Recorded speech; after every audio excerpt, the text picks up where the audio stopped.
Hi, my name is Julianne Link, and welcome to the Music Link. This week on Let's Link Project, I'd like to welcome the Professor of Bassoon at the University of Texas at Austin Butler School of Music and the founding director of the Meg Quigley Vivaldi Competition and Symposium, Kristin Wolfe Jensen. Thank you so much for being here, Kristin. Thank you, Julie. It's great to be here. Could you please share an overview of who you are and what you do as a professional musician? Sure. My full-time job is at the University of Texas at Austin, where I recruit a studio of really talented, eager young people, and I'm so grateful to get to work with them. And through my job there, I also have other activities. That is my professional development as a full-time professor. So I'm in recent years have been very involved with the River Oaks Chamber Orchestra, shortened to ROCO, because it's more than a chamber orchestra. It has 4 chamber orchestra concerts a year, but also dozens of other smaller groups happening throughout the city of Houston, actually. So it's a bit of a commute for me. I go to Houston from Austin, about 2.5-hour drive several times a year. And I teach at the Round Top Festival in Round Top, Texas, which draws very eager young musicians, usually 18 to 28 years old or so. And so that's been fun in many summers, except the last one, unfortunately, been there. And so, yeah, that's the overview of my current activities. Wonderful. Could you tell us a bit about where you grew up? Sure. I grew up in Storrs, Mansfield, Connecticut, which is east of Hartford, and it's where the University of Connecticut is. It's otherwise pretty rural, and certainly was when I was growing up. That's a long time ago now. I think it's become a little more metropolitan. But I loved it because with the university there, we had lots of great musicians coming through, for instance, and it was an intellectual little town. And so I have lots of memories of blizzards and, and sledding, on snow days and things like that, having grown up in Connecticut, and I haven't been back since. Because my parents moved when I graduated from graduate school, so it's been many years. I miss it. I'm a Texan now. Go Longhorns. Kristin, how did you first get introduced to playing music and the bassoon? Yeah, thankfully in my school music program in Storrs, Mansfield, Connecticut, there was a strong program, although it was a pretty small town. So I started recorders in elementary school and band instruments in 5th and 6th grade. First saxophone that I gave up after a few months, and then the flute, which I actually really loved. And then chose the bassoon in 7th grade and was grateful that my school had a bassoon and the band directors could at least facilitate my getting started on that. I progressed into, once I became serious on bassoon and found a private teacher in 9th grade, Lou Lazzarini, thank you, Lou. And then found my way into the Greater Hartford Youth Orchestra and became enamored with orchestral music, and yeah, kept developing from there. Wonderful. Did you always know that you wanted to pursue music as a career? Always, that's a pretty strong term. I was pretty into it starting in maybe 5th grade. I really admired what my general music teacher was doing, and she was also the choir director, and thought, I want to be a music teacher when I grow up. And I think I was about 12 when I thought, okay, I want to be a performer too. There's no feeling like getting to make music, play music. So yeah, I was about 12 when that's actually part of why I switched to bassoon. It was a bit of an intellectual decision, having played flute and loved it. I had a dear friend and neighbor telling me, yeah, but it's hard to make it on the flute. Maybe you should try the bassoon because it's not as competitive. whether I believe that now, I don't know. It's pretty darn competitive on bassoon too. To play any instrument at a high level takes amazing dedication. But here I am, a bassoonist all these years later. Kristin, where did you go to school and what were the music programs like for you? I did my undergraduate at the Oberlin Conservatory and my master's degree at Juilliard in New York. And I'm very grateful to both programs for what they provided. Attending any music school is a huge privilege, and I hope all the students out there will appreciate that, that there's actually such a small percentage of the world's population who gets to go to college at all. So keep that in mind, that you're one of the top 2% in the entire world who gets to go to college, and then pursuing something that you love and something as beautiful and personal as music in itself is another privilege. So I'm really amazingly grateful to have gotten to pursue this profession through excellent schools. My experience at Oberlin, I got to play a lot, especially in the middle of my degree. The school was short on bassoonists, so I was in every single group, which was great experience. I was really busy and practicing a lot.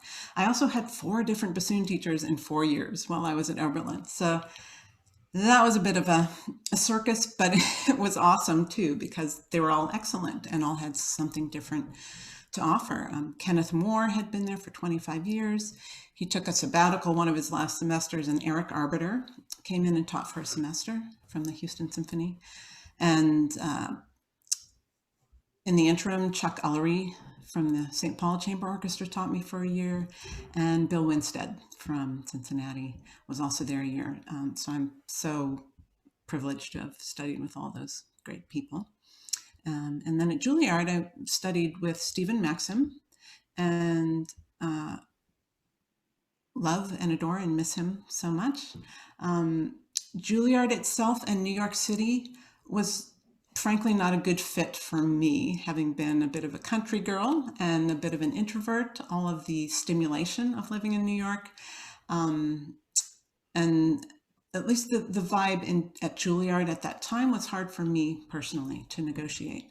I think it has evolved and changed a lot in the interim. So that's great for current Juilliard students, where there's a dormitory and I think more of a sense of community than I felt back in the day. But nonetheless, I made some good friends who I'm still in touch with. Do any things come to mind about how your music teachers influenced your teaching now, and any philosophies you have on teaching music? Sure. As I said, I had so many bassoon teachers, for one thing. I also had 2 different bassoon teachers in high school. And then, of course, every band director and orchestra conductor since. And our colleagues are our teachers throughout life. So how to identify exactly what I do in my own teaching and where it came from, it's all kind of a conglomeration inside of me now. And I also did a music education degree at Oberlin, where I was studying pedagogy and that sort of thing. So my music education professors were very influential. And my parents were teachers, so they were influential on my teaching philosophy. But I think how all these factors fit into also bringing my own personality to my teaching. I like to treat it as a collaborative experience with my students. For instance, I just today sent out my syllabus for the spring semester, and this is actually the first time I did this, but I put in black the non-negotiable items on the syllabus, but in green, fill in the blanks. What are your goals in terms of techniques you want to improve this semester? What repertoire do you want to be working on? What orchestral excerpts? You will be doing a final project for the semester, and because of the pandemic, it probably will be in a video form, but not necessarily. Please create something that's meaningful to you, grows your artistic abilities in creative ways and has some sort of impact on the world. There's a lot of questioning so that I'm getting my students to think, what are you experiencing? What are you hearing? What are you feeling in your body? Because that awareness is so much more important than Jensen told me I have to finger this note this way and I have to make this note the peak of the phrase. I want them becoming their own artist, finding their own voice, but also actively engaging at every age in the creative process and the thought process.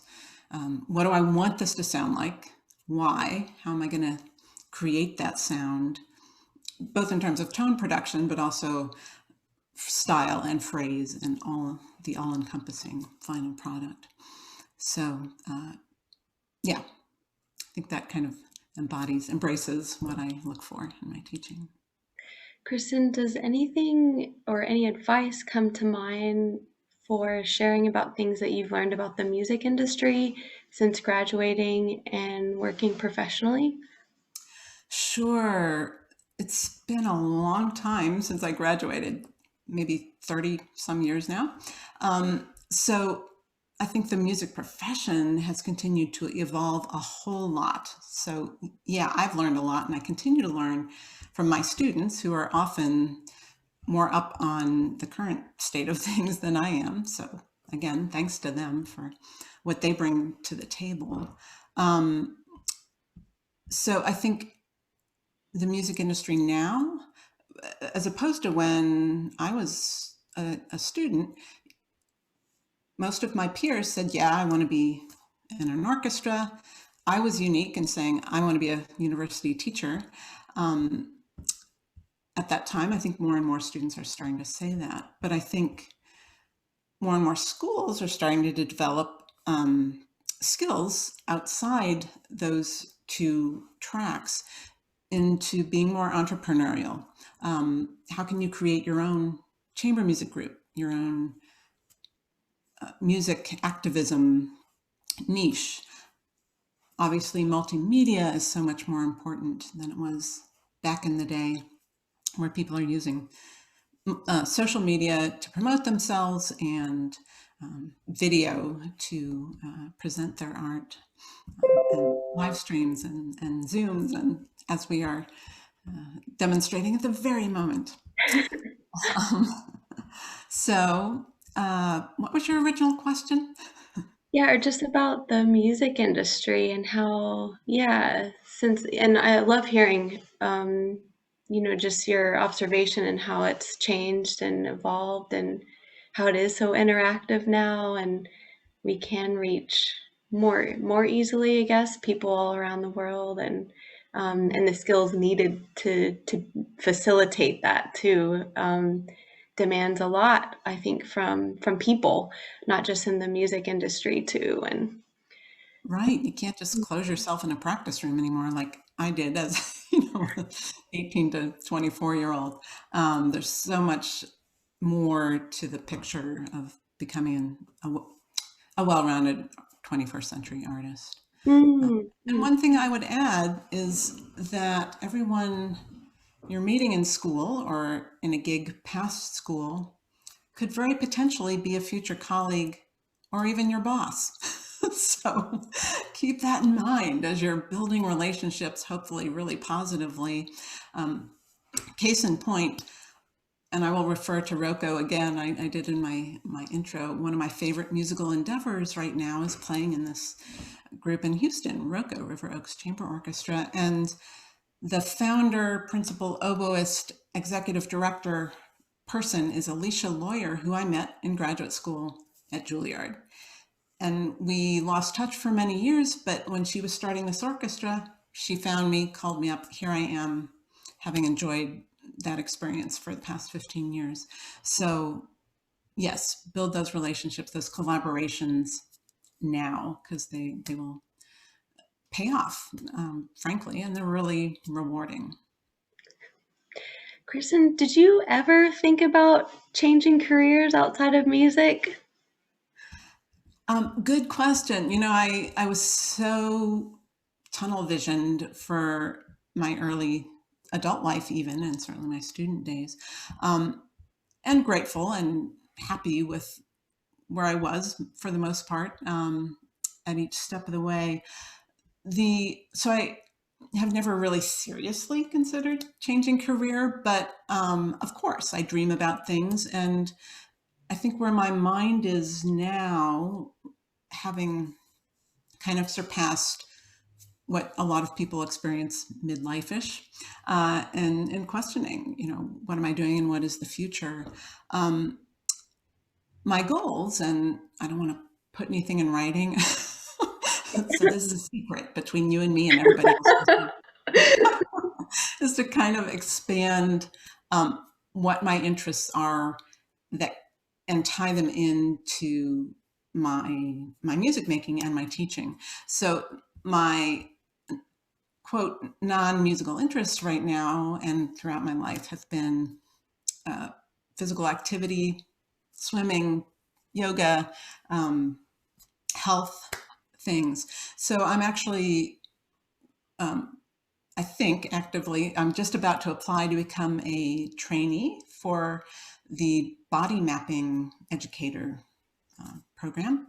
I'm really interested in that and how its philosophies can help me personally, but also my bassoon students now and in the future. And I'm actually starting to offer a health course at UT Austin for musicians.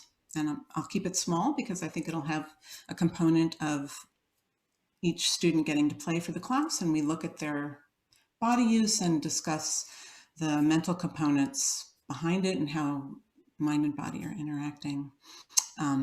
So without really changing career, I think I'm looking to evolve and expand the focus of my career.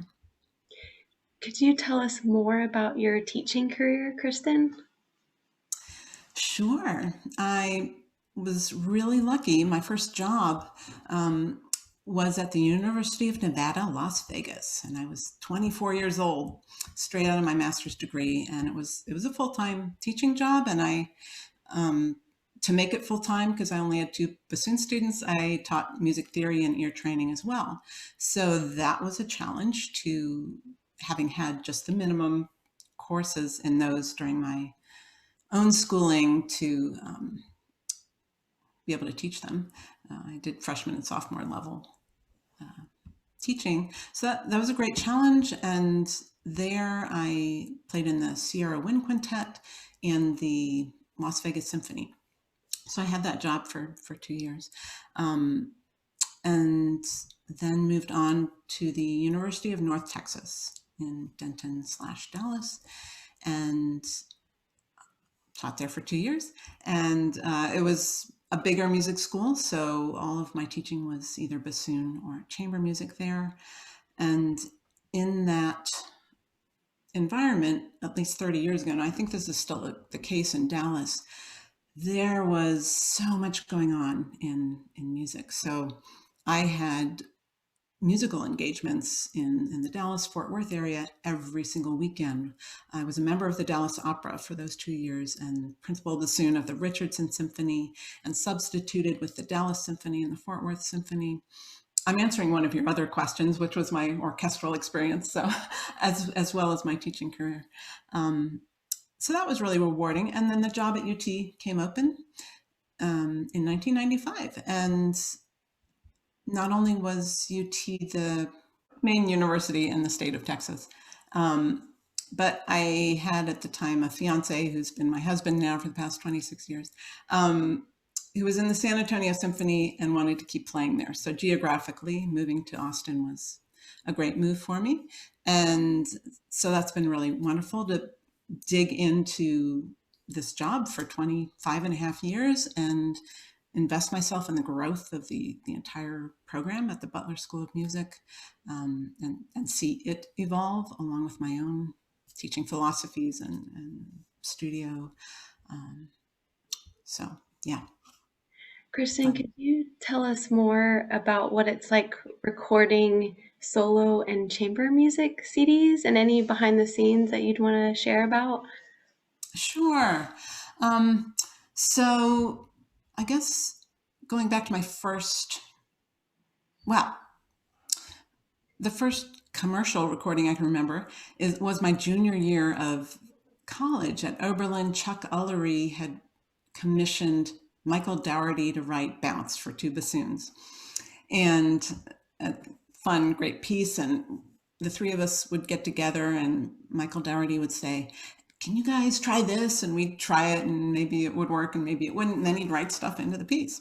So that was really cool to be part of that collaborative creation process. And then we did do a recording of it. So that was really great experience for me as a 20-year-old, whatever I was at the time. And then I did some recording with the Sierra Wind Quintet and in Nevada when I was there. My biggest solo CD probably was Shadings, which was now 20 years ago that I did this. And that process was, I chose the music that I loved and wanted to get out to the bassoon world particularly. I don't think I had any delusions of thinking it would go much beyond the bassoon community. Whether it has or hasn't, I don't really know. And had the very fortunate support of, I had to write some grants, but they were through the university faculty development grants to get the funding to pay recording engineers and editors and have that, and collaborators, pianists, etc. So yeah, I think that's become really common that people make their own solo CD. I kind of, back in that day, had to navigate my way and figure out all the logistics of funding. And, I think capturing the bassoon sound is a lot harder than it is to capture a lot of other instruments. And so that was a challenge. I think with Shadings, we spent 6 hours figuring out where the mics would go, and we'd go back and listen. No, that's not my sound. You got to move them. Go back and listen. And so that in itself was exhausting. And then to spend the next, 4 days recording a bunch of solo rep, it's a stressful process. I'm not going to lie about that. But ultimately, there's a lot of growth in one's playing that occurs from making that commitment and going through with it. And I'm really glad that it and the repertoire on it are out there. I've done several recordings since. For instance, Virko Bali is a composer in Las Vegas. Here's that connection thing again, someone I knew in my first job in my early to mid 20s. Composer there asked me to record his bassoon works, and he happened to have 60 to 70 minutes worth of solo bassoon stuff. So that's out there now. And yeah, there are others. I'll leave it to everybody to find out what else is out there. Thanks for asking. Could you tell us a bit more about Music and the Bassoon.org and how this came about and what it was like putting this resource together? Sure. Yeah. So how it came about, again, when I first got to UT in the mid 90s, 1990s, I had all these big ideas of how to change the bassoon world and bassoon pedagogy, because the Weissenborn method was kind of all that was out there. I started with the Rubank, and those are wonderful resources, but they have some gaps for how 20th, 21st century American students are learning music. For instance, Weissenborn's rhythms get immediately very complicated, that sort of thing. So I wanted to make my own method book that was going to change the world with the material that we present to young bassoonists to improve their skills. So I spent hours compiling common tunes and arranging them in the key that would suit the particular goal of the lesson that I was teaching within the method book. I ultimately came up with 50 lessons or units, and wrote some of my own tunes that would create little exercises or pretty melodies, again, that would allow students to address certain new skills. Are we learning to half hold? Well, let's put a lot of half hold notes into this tune, that kind of thing. And I was too lazy at that time. Finale music writing program existed. I was too lazy to learn it. So I was writing stuff out by hand and, cutting and pasting them onto documents where I typed in some instructions and that kind of thing. It's very antiquated, my whole approach at the time. And so then I sent this whole big thing, photocopied it, so it wasn't all these gauche, copied and pasted pages, to several publishers, and they looked at it and said, we like your work, but it's going to cost us more to reproduce this huge thing than we would get back in sales. So we're not going to do it. And so it kind of sat in my closet for 10 years, a long time. And then UT, thanks again, University of Texas, came through with some faculty grants to move materials into technology. So I wrote one of these grants saying, I have this method book. I want to get it online, put it out to the world for free. Let's make some recordings to go along with it, so students not only can read the music, but they can hear a professional bassoonist play them. What's even better? And I'll make some videos that tell them how to form an embouchure and how to articulate and breathe and all these things. So yeah, then it came all together, and actually that grant allowed me to hire 2 students as recording engineers, and they put everything into Finale, and so they did the hard work of formatting everything. One of them was Nathan Cook, bassoonist, who now teaches at the University of Nebraska. So it was a beneficial project for him as well, I think, to get to be involved in creating it. And he's been a great collaborator in that. I want to give him due credit for that project. So especially now during the pandemic, I mean, throughout the years, and I'm not sure, I haven't done much to necessarily promote music in the bassoon, but occasionally through the years, I get a note through our contact form. Thank you for doing this. And, retired people who hadn't played bassoon since high school are getting back to it, and it's been a good resource for them. But certainly during the pandemic, more and more band directors are saying, this is how I got through this teaching bassoon, not in person. So little did I know when it was launched on a website 11 years ago that it would be a main resource for people during a pandemic, but here we are. Kristin, I've mentioned this before, but there's a New Zealander here too that taught himself how to play bassoon from your website, and so I know it's touched so many people all around the world. So thank you for sharing more about that.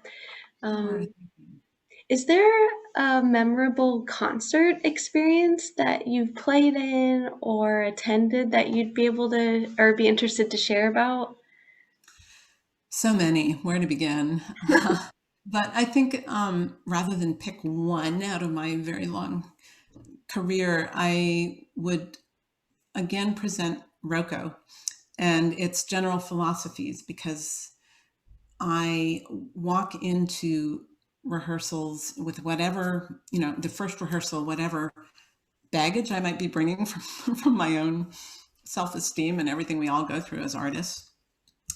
And Alicia, the founder and artistic director, gets up and says, "Hi, everybody. This is your safe space.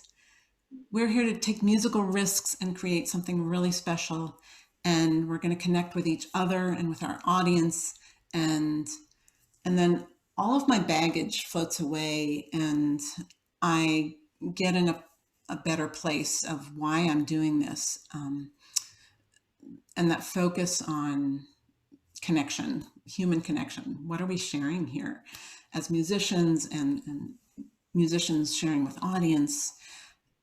There's so much beauty and humanity to be found in that experience. So that gratitude permeates, I think, all of my rehearsals and performances with that group, certainly. And I try to bring that to all the other experiences I have. I was thinking too, Rocco, y'all just launched a walking app, is that right? Where you can like get on your phone and listen to different music. Yeah, so the Buffalo Bayou does involve trails in Houston, and so at certain landmarks, a Rocco performance that ties to that location in some sort of connective way will come up, and you can listen to it and have this beautiful experience while you're out in nature. So yeah, that's really innovative, wonderful thing that the Rocco team came up with. So yes, you can be out on the bayou and listen to to me. Kristin, is there a memorable audition experience that you'd want to share about? Audition. I took so few orchestral auditions in my career because I was happy to be a university teacher my entire career. So I would go back to my first university job interview. I had just finished my master's at Juilliard and had sent my resume out to, I think there were 3 university jobs open that year. Never heard from 2 of them. So I was at the Round Top Music Festival as a student in 1991.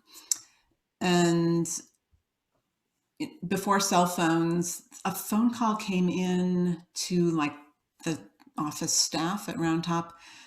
The University of Nevada, Las Vegas is calling you and would like you to call them back. So I called them back. And the flute professor was inviting me to come interview 2 days from then. So out of the Round Top Festival, I got a plane ticket out of Houston, and I was still living in New York, so I brought to Texas a bunch of shorts and t-shirts and a concert outfit. So I'm like, what am I going to wear at an interview? Because I have to get on the plane the next day. And so a friend of mine who's 3 inches taller than me helped fit me with some slacks that I think we just pinned them up my height. Anyway, so I flew out to Nevada and they wanted me to play. So I said, I could probably do the first movement of Mozart Concerto. So I played that. And they wanted me to play in the wind quintet, the faculty wind quintet. So the Nielsen, I think we did the first movement of the Nielsen, maybe the whole piece. And I took my parts on the plane and studied them that way. And they wanted me to give a master class. So school was out for the summer. This was June. They found one of their bassoon students who played the Hindemith Sonata for me. And of course, I'd never taught a master class. I'd had, maybe 1 or 2 college students at Oberlin. My senior year, I taught Nicolasa Custer because she was a freshman non-major. So that's a kind of fun connection. Here we are many years later, very good friends and partners in the Meg Quigley competition and symposium. So anyway, so it was a big deal for me to figure out how to teach a master class, but I kind of visualized on the airplane again, what are all those teaching experiences I had as a music educator, education major? When I've experienced great teaching, what did that look like? So how can I become something like that? And it kind of worked for me. And I think I taught a pretty good master class. They offered me the job on the spot directly after the master class. So we went out to lunch and celebrated, and that was a very memorable audition/interview experience. Could you share more about the founding of the Meg Quigley Vivaldi competition and symposium, and also any thoughts for anyone wanting, to start their own project or business or nonprofit? Sure. Yeah. So Nicolasa Custer, my dear friend, and I were in Argentina for IDRS in Buenos Aires in what year was it? 2000, in a cafe sipping hot chocolate, I think. And we were a little disgruntled, I must say, about what we saw at that conference in terms of balance, gender balance, racially, and we were commiserating on how we felt in terms of the landscape of the professional music world and the double reed world, and how that affected our confidence and our drive to succeed. And we thought, what can we do about this? How can we empower young women to do their best and to know that they're as good and that they can succeed in this field? And I don't know if it all came to fruition in that one little coffee talk at the cafe, but we kept in touch over the next couple of years and pondered that how a competition could build skills into all of the entrants to strive for excellence and beauty. And if we incorporated speaking from the stage, that's building another set of important skills. So thankfully, and it does take money, and Nick, I can take no credit for this, had connections with people who shared our vision and had the means to help us get started, and provided all of the prize money for the first couple of years. So that was amazing.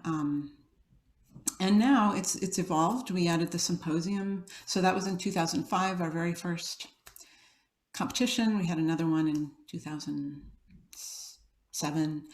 And those two we held them right before the International Double Reed Society Conference, and then the finalists could go to the conference. And then we thought, let's create our own conference and put it in January. So it's the opposite, that's in the middle of the year compared to where the IDRS conference is. And so your year of, wait, were you a finalist twice? It was a while ago, Kristin. Yeah, amazing. Congratulations. So you were at our Oberlin one. That was our first symposium hosted by George Sakakini. So at that point, we were developing and growing our vision of cultivating beyond the finalists, and hoping that our finalists, you included, would go to master classes and panel discussions and get lots of enriching activities that way. So 2012, you were there too. That's awesome. And I remember your very engaging, you had a real charisma on stage both times. So it's great to see where you've come, and this event, the Music Link, is really a lovely extension of your talents. Congratulations. Thank you, Kristin. It's just beautiful hearing about you and Nicolasa starting something, and founding something that the music community needed. And two, just getting a glimpse into the how, from the idea to, and sponsors and, and actually making it happen is really fascinating. And so I was thinking, just for people watching to get and to hear how to do that, and if people have these ideas, just to hear about how that worked, and any advice. And so that was really wonderful to hear. Good. Hmm. Yeah, again, I think a lot of us have, just dreams, and then they kind of, okay, I'll do that later, or they fade away. But I think it comes down to collaboration and surrounding yourself with people who have similar uh, beliefs and maybe disparate talents, and how to make those beliefs and dreams come to fruition. I think a lot of times in the early days, Nick and I were yin and yang in terms of what we could bring to the table. So, and now we have this huge team of 20 helpers, amazing human beings, each with unique little niche talents to contribute. So, yeah, it's building collaborations and connections. Important. Kristin, could you talk more about how you cope with music performance anxiety, if you struggle with that or work through that, and any advice? Sure. Yeah, I struggle with it all the time, frankly. I'm just going to put it out there because I think hearing how common it is can give give us all a little solace that you're not the only one. I think musicians at all levels experience this.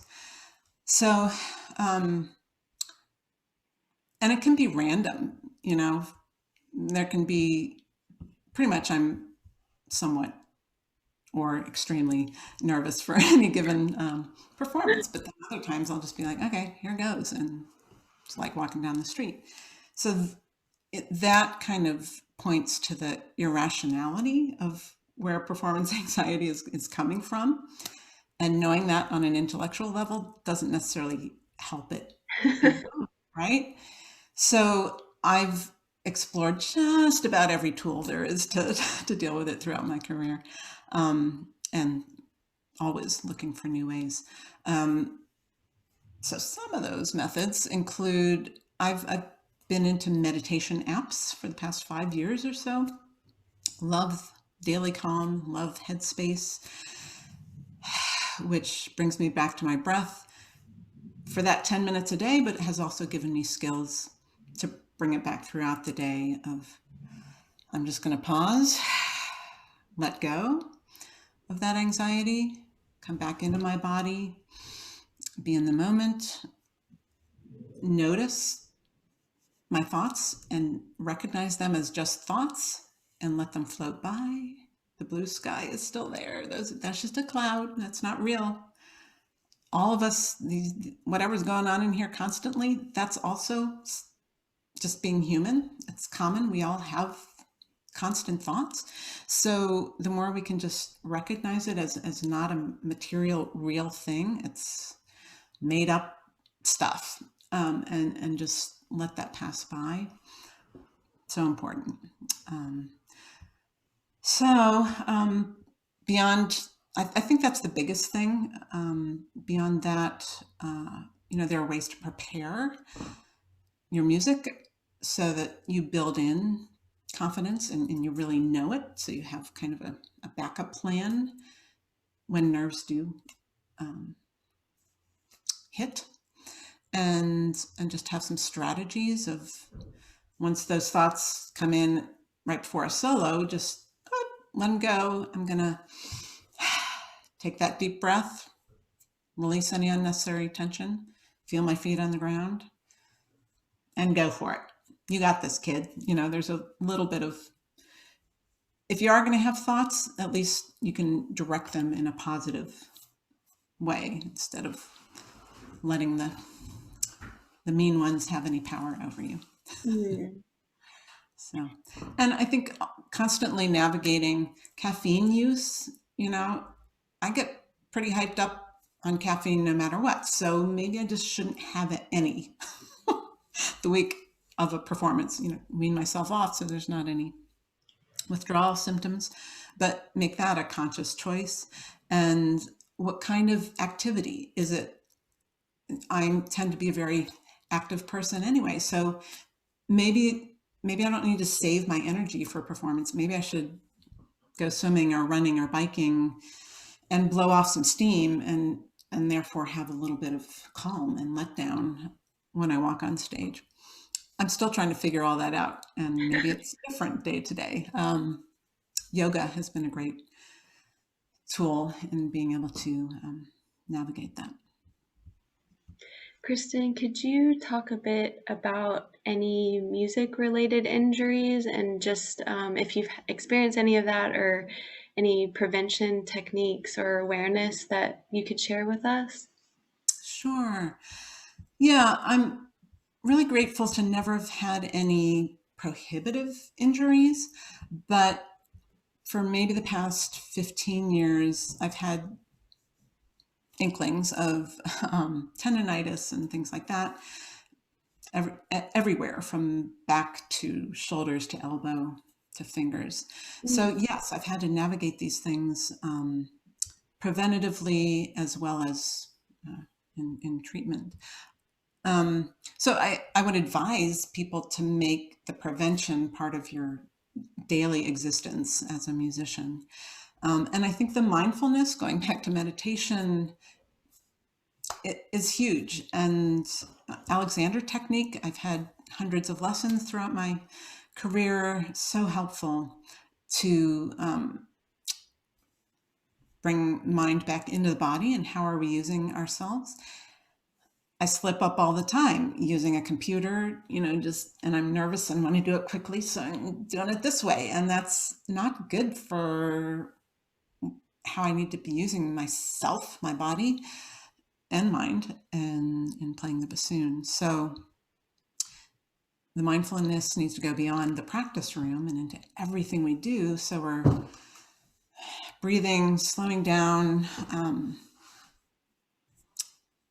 moving in a way that's conscious and ergonomically good for you. Mm-hmm. And once you have a little inkling of something hurting, go to physical therapy right away. The exercises to counterbalance. If you're doing this, then you're too tight and strengthening up here, and you need to get your scapula in the back kind of grounding you and open up and strengthen that way. And a lot of therapies now are getting more into deep tissue and myofascial release. I'm a big fan of that too. If you can afford massage, great, but a lot of physical therapies will incorporate that. And you can do self massage and myofascial release with a lacrosse ball, Google it, foam rollers. So just to have these things lying all over your living space and roll, baby, roll somewhere in between, lessons. After lunch, do a little rolling, or lying on the floor too, with books or a small pillow under your head, flat on your back, just releasing into gravity, knees bent. Really great to have some constructive rest in the middle of the day, kind of reset things. Very helpful, Kristin. Could you share about any of your reed making styles and techniques that come to mind? Sure, that too. Can't believe I'm saying this after however many years in my career. Is always evolving, and I just bought a new instrument 3 weeks ago. Long story, but so always requires a little experimentation once a new instrument's in my hands.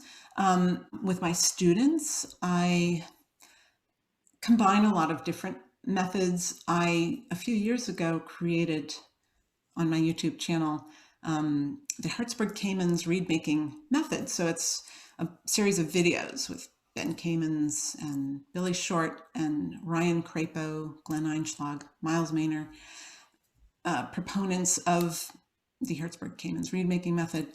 So it outlines every detail of how to do that. So I like to use that as a standard curriculum in my reed teaching.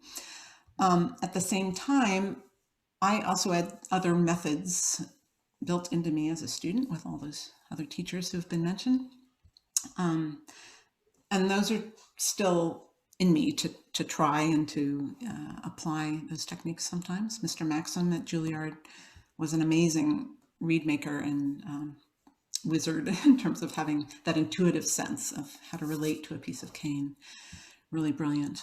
And some of my students, grad students especially, have had reed making experience, and I honor that. I don't want to completely change their way of going about things out of some doctrine. If they have something that's working, then we work with that and try to take it to the next level. Is there any advice that you could share for musicians just starting out their music careers? Advice. Enjoy it. Just, you are so lucky to have music in your life, and I know how easy it is to get so wrapped up in comparing yourself to other players. Are you good enough to make it? And it's a hard business. And, there's a reason that after all these years, someone like I still have performance anxiety. But it's music. We are such lucky people to be playing music every single day of our life, creating something beautiful, connecting the human spirit within ourselves and with other people that we can share with. So embrace that gratitude and embrace the process, because if you can, rather than looking at the possible or impossible future of where this is all headed for you, if you look at what you can do today, enjoy the music making, but also, okay, I want to improve my double tonguing. This is where I am. What's the best strategy to be a little bit better at this in a half hour? And I know this is a process, so if I'm a little bit better in a week after doing it for a half hour a day, that's great. That can be so rewarding when you set these little goals for yourself and then playfully be the detective and figure out, well, what's wrong? Why am I not getting better today? Just no judgment there, just objectively, let's figure out what I can do to improve this. Something I'm doing is not working, so let me try this. And this kind of experimental mindset can be so fun, like a kid in a sandbox. And then you do make these new discoveries and improvements, and that's rewarding coming back at you. So yeah, embrace that process. Is there anyone that you would like to mention that you'd be interested to see interviewed next? Haha. Well, fresh off the Meg Quigley Vivaldi competition, there were so many amazing performances at the Symposium that I wouldn't know where to start, because such superstars playing great music throughout and diverse music, right? So many great women and Black, Indigenous, people of color, historically marginalized composers really shined, and performers at this symposium. But if I were going to recommend somebody or somebodies, I would say the finalists. They blew me away. These young women, aged, I think, 19 to maybe 25, what they came up with, we asked them to not only play great, but create a whole video, becoming that 21st century, well-rounded multimedia musician. And their playing was world-class, and their creative vision for how to convey the music and messages was really, really groundbreaking and moving. So there are 10 of them. Maybe you can get them all on one Zoom call, but yeah, the amazing energy and innovation that they brought is really inspiring. I'd love to reach out to all those ladies, Kristin. Thank you for those recommendations, and just thank you so much for this opportunity to interview you. And it's so special to get a glimpse into your life and career as a professional musician. Thank you. Thanks so much, Julie. It's been a real pleasure to talk with you. Thanks for what you're doing in the bassoon world to bring us all together across Mm, sections and so forth. Really great to see you again. nice to see you too. For everyone tuning in, keep an eye out for new videos with great bassoon guests every Thursday at 7 p.m. Central Standard Time. On the Let's Link project, every guest interviewed here is hosting a free online Zoom panel discussion the following Sunday, Central Standard Time, and you can register for Kristin's session on the Music Link website. Please like, comment, and share any questions or feedback in the section below, and subscribe to this channel for new videos each week. Check out the Music Link Instagram and Facebook pages for more information too. Check out Kristin's website, bassoon.music.utexas.edu for more information. The Music Link is a New Zealand-based online resource for people to share, learn, and connect. Thank you for watching, and I'll see y'all in the next video.